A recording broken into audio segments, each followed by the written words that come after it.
Tom Granger never imagined peace and property would clash so violently when he first laid eyes on the sprawling slice of wilderness that hugged the crooked elbow of Pinewater Lake.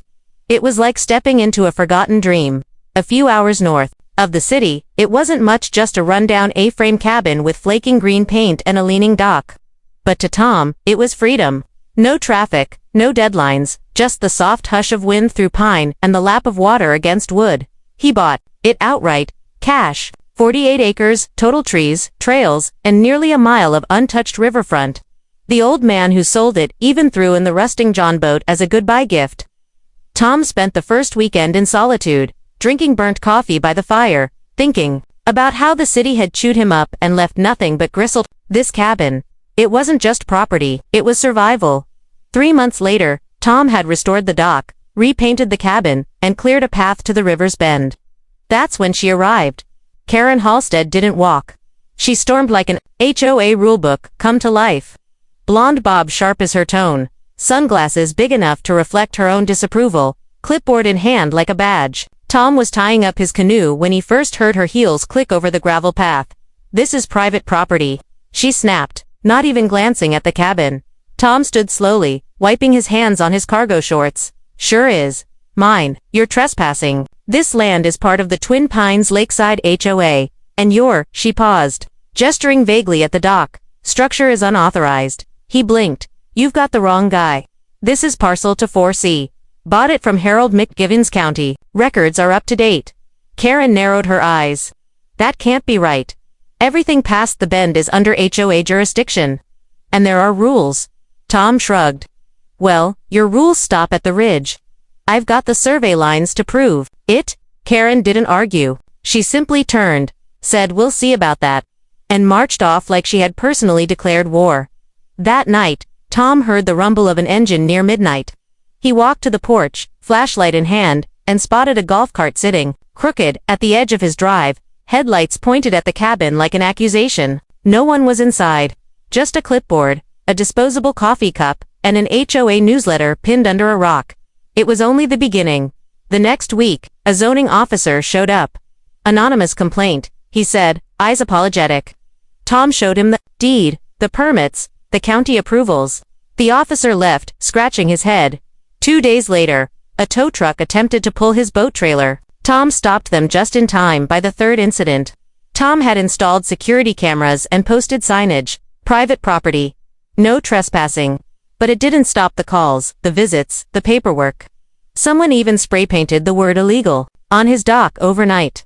Then came the day Karen called the police. Tom had just returned from fishing. A few bass in the cooler, when he found 2 sheriff's deputies standing near the edge of his cabin. Karen was with them, arms folded, voice shrill as ever. "He's built without authorization.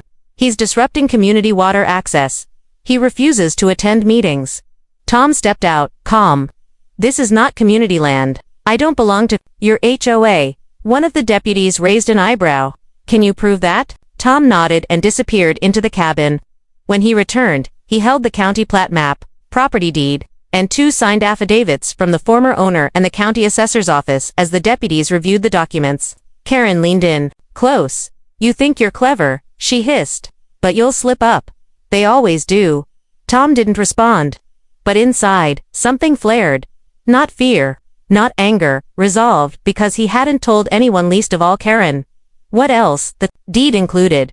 The cabin wasn't just next to the lake. He owned the entire riverfront. And Karen, she was standing on it. Tom didn't need a fight. He'd spent years in corporate litigation, watching men in neckties weaponize commas and subclauses like grenades. This cabin was supposed to be the place where all that ended, but with Karen Halstead knocking at the gates like a one-woman crusade. That piece was a fading echo. 2 days after the police visit, Tom drove down to the county records office. Not to argue, just to make copies. He returned with a folder nearly an inch thick: plats, satellite overlays, transfer affidavits, even the old forestry survey from 1963. He pinned them to the wall of the cabin like a war map. Each red circle and black line confirmed one thing. He wasn't just the owner of parcel 24C. He owned 24D, 25A, and 25B, 2A. Massive, awkward, L-shaped strip that curved around the HOA's prized boat ramp like a vice. The riverfront wasn't community land. It was his from the bend to the south inlet, every inch of it legally his. Tom hadn't planned it that way. Harold McGivens had thrown in the swamp lots as a sweetener. Nobody wants the old man had said. Too much water, not enough bank. But you can fish off it if you clear the brush. Tom had cleared it all now. It was coming back with interest. The next confrontation came quietly. A single envelope in Tom's mailbox with the HOA's crest stamped in green wax. Inside, a cease and desist letter, citing unauthorized shoreline modifications, unregistered vehicle access, and disturbance of HOA monitored waterway. Attached was a bill, $8,437 in fines. Tom read the letter twice, then laughed. He penned his reply that same night. Simple and surgical. I do not belong to your HOA. I have never opted into its jurisdiction. My properties are listed under independent, rural zoning. Future correspondence should be directed through my attorney. He sent it via certified mail, and just for fun, he CC'd the county commissioner, the zoning board, and the sheriff's office. A week passed. Quiet, too quiet, until Sunday morning, when Tom found a gathering at the bottom of his gravel road. 6 people, 2, holding picket signs. 1 live streaming from a phone. Karen stood front and center in a windbreaker and slacks, shouting into a megaphone about reckless development and ecological abuse. Tom didn't speak. He just walked up with a coffee in hand and stood beside them. When Karen saw him, her voice caught in her throat. You shouldn't be here, she barked. I live here, Tom replied, evenly. And this is my property. All of it, including where you're standing. He pointed to a tree behind her, where his newly posted sign read, Private Riverfront, no outside public access, without written consent. Karen's eyes darted to the others. He's bluffing.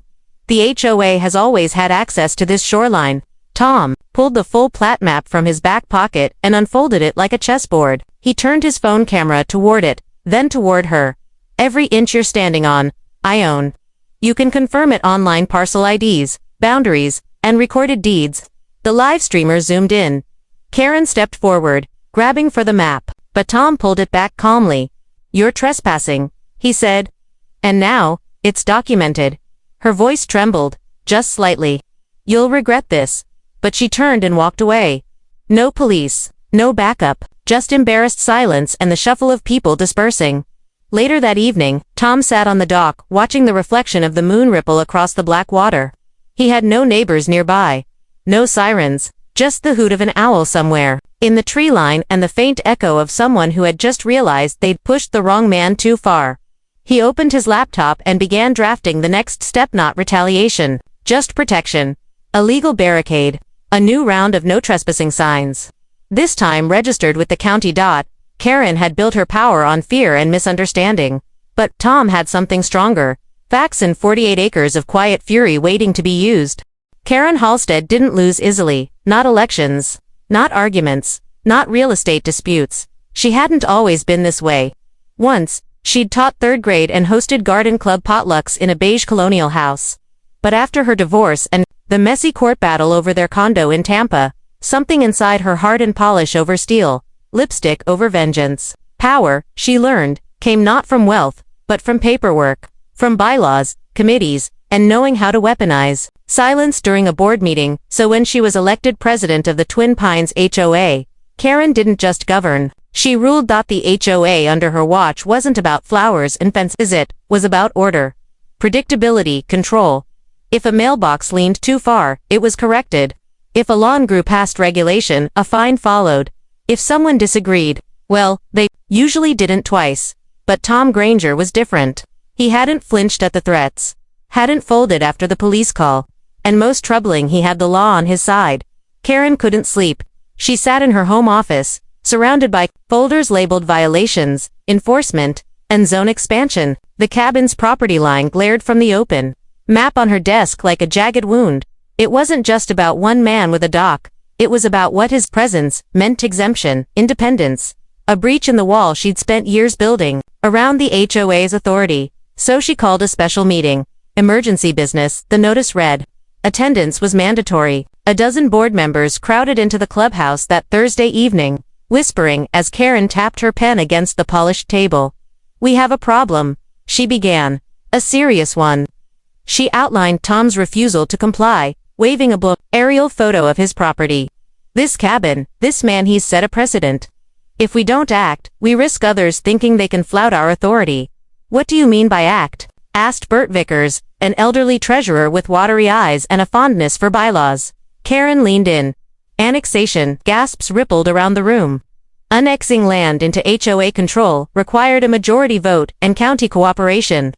It wasn't impossible, it was aggressive. Don't we need the owner's consent for that? Someone asked.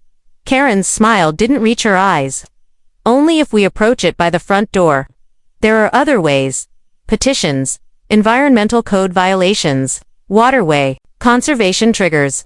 We don't need to go through him, we go around him. In the back, someone cleared their throat. It was Nora McGill, the only member of the board who still baked cookies for meetings. Karen, she said softly, this isn't about one cabin. It's about how we treat our neighbors.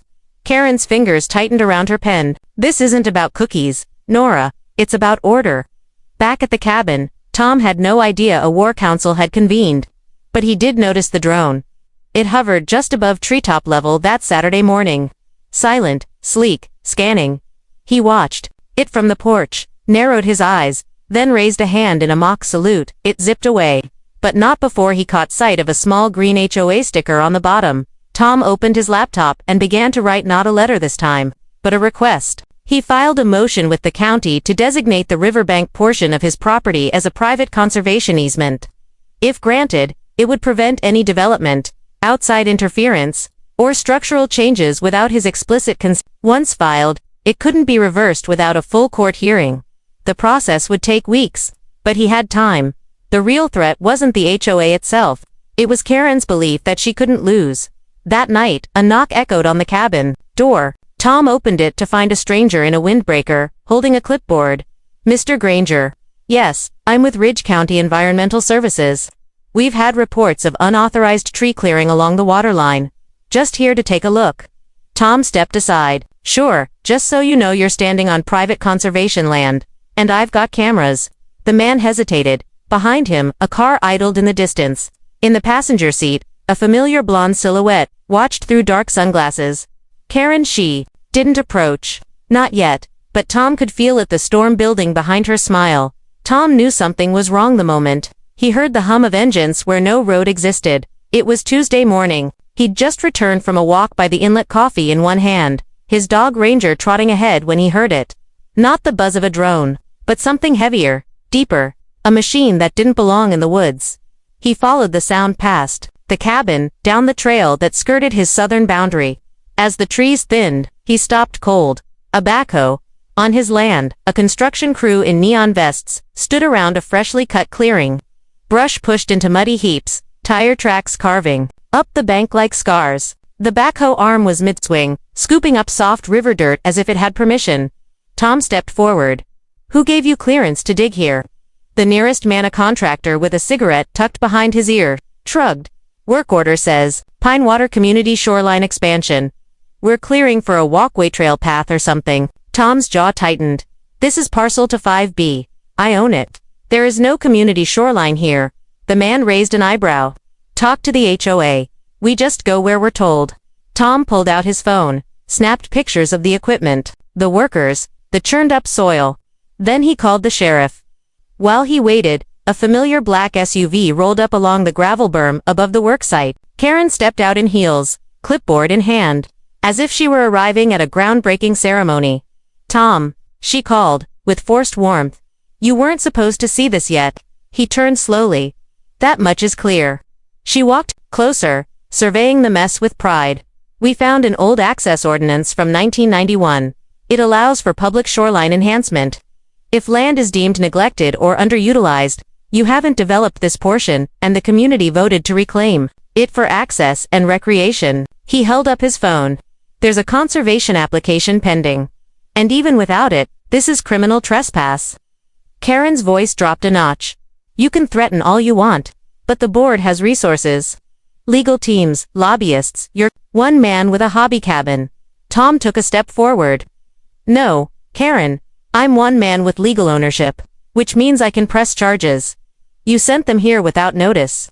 That's felony trespass and property destruction. Her jaw twitched, but she didn't respond. 20 minutes later, a sheriff's deputy arrived. Tom handed over the photos and property documents. The deputy asked the crew to cease work immediately. The machines powered down. Karen paced at the edge of the clearing, muttering to someone on the phone. Her confident stance faltered the moment the deputy walked over with a citation pad. "Ma'am," the deputy said, "until we verify full legal authority from the county or proof of easement, this project is suspended. You're going to need to provide documentation or face civil penalties." Karen opened her mouth, closed it. Her sunglasses hid her eyes. But her silence said everything. The deputy turned back to Tom. "You'll need to file a formal complaint. This could get messy." Tom nodded.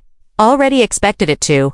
Later that night, back at the cabin, Tom opened a bottle of bourbon and sat by the fire. The river rolled gently in the distance, oblivious to human drama. Ranger dozed at his feet. His email pinged. It was from the county office. Subject, conservation easement. Approved. Tom leaned back and smiled. Karen had thought this land was just a loose end to be tucked into HOA control. She didn't know it had already been locked down. He printed the letter and laminated it. The next morning, he posted it right on the oak tree at the edge of the clearing. The same spot the construction crew had used to unload their equipment. Private conservation area tampering is a crime. He added a copy to the county sheriff's department, zoning board, and the HOA registry. Karen had made her move. Now it was Tom's turn to push back. And this time, it wouldn't just be with words. The easement notice had landed like a thunderclap. Karen stared at the laminated sign on Tom's tree as if it had personally insulted her. The work crew was gone, the equipment towed off under county order, and the board was suddenly full of nervous whispers. Every time she walked into the clubhouse, conversations stopped. People avoided her eyes. She was used to fear, but this smelled like doubt. And Karen couldn't afford doubt, so she did what she always did when cornered. She dug deeper. Late at night, alone in her home office, she rifled through the HOA archive drive's years of correspondence, plat amendments, utility filings. She wasn't looking for Tom's mistake anymore. She was looking for his weakness. And after 6 straight hours, she found it. A thin thread buried in a 2007 file labeled Parcel Adjustments, Binewater East. Back then, the parcels along the riverfront had been redrawn to reflect floodplain boundaries. It was a minor technicality. Nothing that changed ownership, but a sentence in the notes grabbed her attention. Eastern bank of parcel 25B aligns with historic community access route unrecorded. Unrecorded. No legal bearing, but enough, maybe, to suggest ambiguity. Karen made a phone call by noon the next day. She stood before a man in a beige suit on the steps of the county courthouse. Grant Pierce, real estate lawyer and longtime HOA ally. He reviewed the document, frowning. "It's weak," he said. "Unrecorded access means nothing unless someone's maintained it. And from what I hear, your guy's got photos showing overgrowth. No trail, nothing." Karen smiled. "What if there was maintenance?" Grant hesitated. "You mean, recent maintenance?" "I mean," she said softly, "what if the community, acting in good faith, tried to reclaim historic use based on this? We don't need to win, we just need to confuse it." He gave her a long look. "You realize this could blow up?" "If he sues, he won't," Karen said. "He wants to be left alone, but if we make it harder to claim solitude, harder to live in that illusion of ownership." She didn't finish the thought. That evening, Tom returned from a grocery run to find small orange flags dotting the wooded stretch behind his cabin, plastic markers planted into the dirt, forming a crooked line that snaked from the tree line to the edge of the river. They weren't official, no county seal, just flags and thin yellow rope and a laminated sign on a stake. Community nature, trail, restoration in progress. Property line subject to county review. Tom stood there for a long time. His dog barked at the rope, confused. He pulled out his phone and started recording. That night, he filed a complaint with the zoning board. Then he emailed his attorney. And then, just before midnight, he opened the folder labeled Files. Harold McGivens had left him with the deed. It was a messy stack of maps and notes, scribbles, markings on onion skin paper. But there, in the faded handwriting of a man who once lived on the land, was something Tom hadn't noticed before. Old Ferry Trail crosses East Bank, abandoned 1969. Brush reclaimed area naturally by 72. No access from Twin Pines. Side after that, there were photos. Rusted metal posts. A fallen signpost half buried in ivy. If Tom could locate them, photograph them as they were now, it would confirm the trail hadn't existed in decades.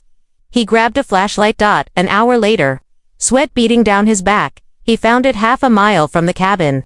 A rotten wooden sign, just legible beneath the vines. Access closed, unsafe trail conditions. The last nail in Karen's plan. Tom took the photos, time-stamped everything, and backed them up in 3 places. Karen had tried to gaslight the county into believing the land was in limbo, but Tom had the past on his side. The truth had grown back into the land. It just needed to be unearthed. He sent the documents to his lawyer with one line: "She wants a war. Let's give her a history lesson." 2 weeks passed with no more construction crews, no more survey markers, and no Karen sightings. Tom didn't relax. He knew quiet didn't mean surrender, it meant planning. That was how Karen worked. She didn't rush. She circled, so he kept building his case. He gathered the photos of the fallen trail sign, the time-stamped footage of overgrowth, and Harold McGibbon's handwritten notes. He hired a licensed surveyor to create a side-by-side comparison of the property as it looked now versus in 1969. It was a legal time capsule evidence that the supposed historic access route had long been consumed by nature and time. But it was the letter from the zoning board that truly shifted the balance. Tom opened it one evening while slicing apples for a pie. Ranger curled by the fire. His eyes scanned the page, his hand frozen mid-cut. Final determination: no valid easement or community access route exists on parcels to 5A or to 5B. Land legally designated as private. Unauthorized interference, subject to civil and criminal penalties. It was signed, stamped, filed in county records. Tom set down the knife. He didn't smile. He printed 3 copies of the letter, then wrote a personal note on the bottom of each, in case there's still confusion. He delivered the first to the sheriff's office, the second to the zoning board, and the third he walked it right to the HOA clubhouse. There was a board meeting that night. Karen's car sat in its usual spot, parked perfectly inside the faded lines, like everything she did measured. Intentional, slightly smug. Tom walked into the building without hesitation. The room quieted like a switch had been flipped. Conversations stopped. Forks paused mid-air. Even the decorative waterfall in the corner sounded nervous. Karen sat at the head of the table in a cream blazer, gavel in hand, lips pursed. "Mr. Granger," she said, not hiding her distaste. "This is a closed session." Tom held up the letter. "This won't take long." He walked to the front and laid the envelope on the table in front of her. "It's over," he said. "The county has ruled. There is no trail, no access, no jurisdiction. You tampered with protected property. If you keep going, I will press charges." Karen didn't move. Tom turned to face the room. "I never wanted a war. I just wanted peace. But peace isn't possible when you spend your time trying to control what doesn't belong to you." He looked at Nora McGill, the only board member who'd once defended him. "This board can keep pretending it governs everything it sees. Or it can start respecting boundaries, literal ones." He walked out. Karen didn't follow. But the clubhouse door stayed open just a second longer than usual. The next morning, HOA members began quietly knocking on Tom's door, not with complaints, but with apologies. A retired couple from 2 lots down brought fresh bread and shook his hand. A young mother asked if she could walk her kids along the public forest edge on his terms. Even Bert Vickers left a folded note on his gate that simply said, "She doesn't speak for all of us." But Karen wasn't finished. At 5:32 p.m., that Thursday, she filed a formal appeal against the zoning board's ruling, not because she had grounds, but because she had money, and time, and the kind of stubborn pride that couldn't accept defeat. Tom's lawyer called him the next day. "She's digging her heels in. If she pushes hard enough, this could go to court." Tom looked out over the water, calm and still. The sun was setting behind the trees, painting gold across the ripples. "Let her push," he said. "She doesn't realize something." "What's that?" his lawyer asked. Tom's voice was quiet, steady. "She's standing on a riverbank I own. And the only direction she can go now is deeper." Karen arrived at the courthouse wearing white. It wasn't vanity, it was strategy. The pristine blazer, the polished heels, the subtle brooch shaped like an eagle. She wanted to look like authority, not aggression. A protector of order, not a bully. A community leader standing against a rogue landowner who refused to respect shared values. Tom watched her from a bench near the clerk's desk. He wore jeans and a flannel shirt, like a man who had nothing to prove. Their eyes met only once and only for a second. Karen's appeal hearing was scheduled for 10 a.m. In a small hearing room tucked behind the zoning board chambers. It wasn't a trial, just a formal review of the board's decision to deny any public access through Tom's riverfront parcels. But the courthouse hallway was full. Word had spread. Residents from Twin Pines, some curious, others nervous, had come to see what would happen when the woman who'd run their HOA, with an iron gavel, finally faced someone who didn't care about her title. Inside the room, the judge, an older woman with wireframe glasses and a tired expression, called the session to order. Ms. Halstead, you're appealing the county board's decision regarding public access to parcels 25A and 25B. Please proceed. Karen rose smoothly. Her voice was calm, clipped, professional. The HOA has historically used the East Riverbank as a shared green space. There is evidence of prior community access, and the association has invested in trail restoration based on the assumption of long-term usage. We believe the county's decision overlooks decades of de facto easement. Tom's lawyer stood. We have documented evidence that the trail was abandoned in 1969. The supposed access hasn't existed for over 50 years. The land is privately owned, surveyed, and now designated under a conservation easement. Any recent activity was unauthorized. The judge turned to Karen. Do you have legal documents showing a recorded easement, or any deeded access? Karen hesitated. There was informal use. Oral agreements, historic precedent. That's not sufficient. The judge interrupted gently.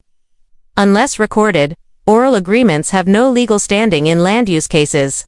Karen tried again. The community acted in good faith.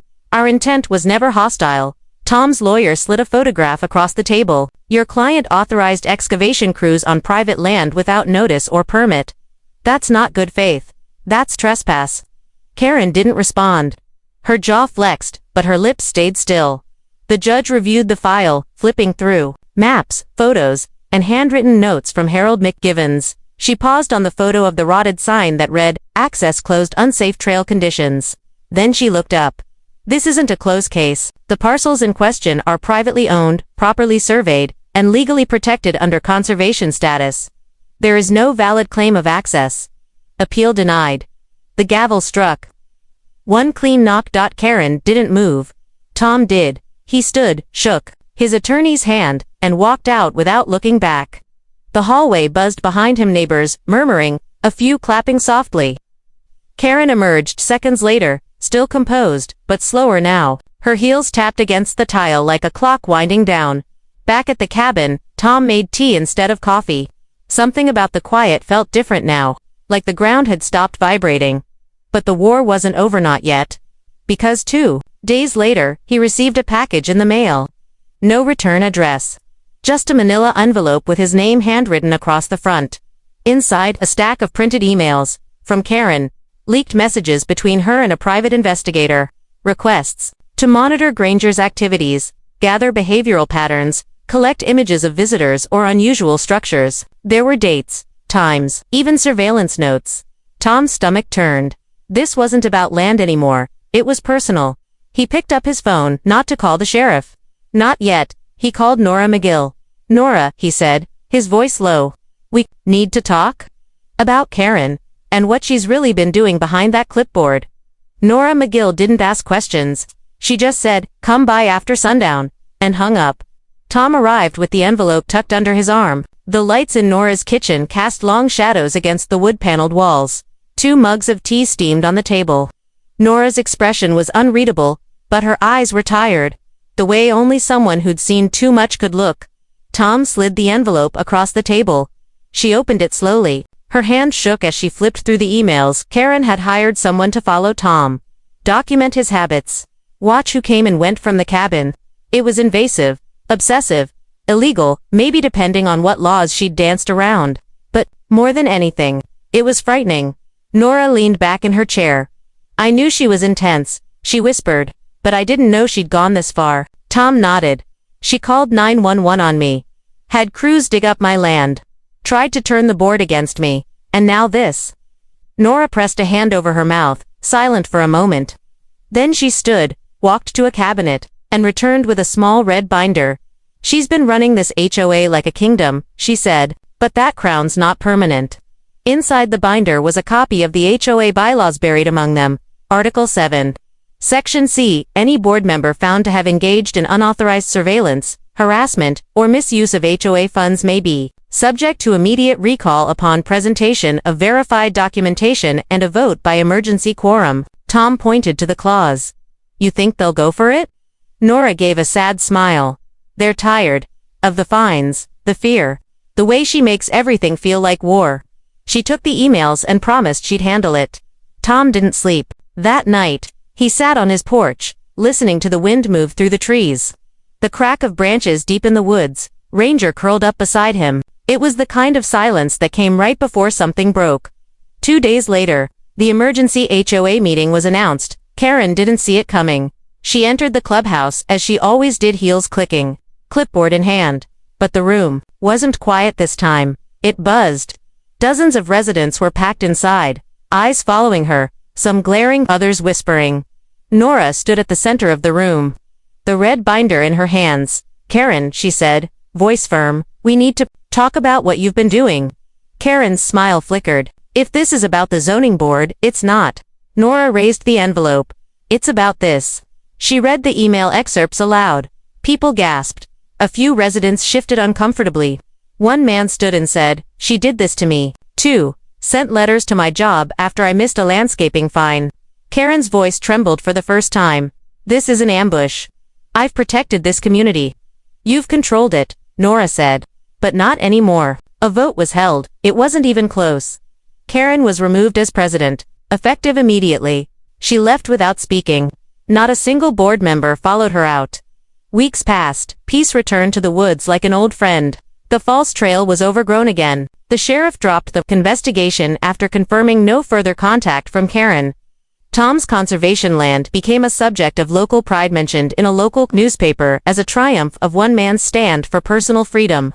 One quiet morning, Tom sat at the dock with Ranger and a thermos of coffee. A canoe drifted past on the far edge of the river. A boy waved from the bow. His mother paddled behind him, smiling. Tom waved back.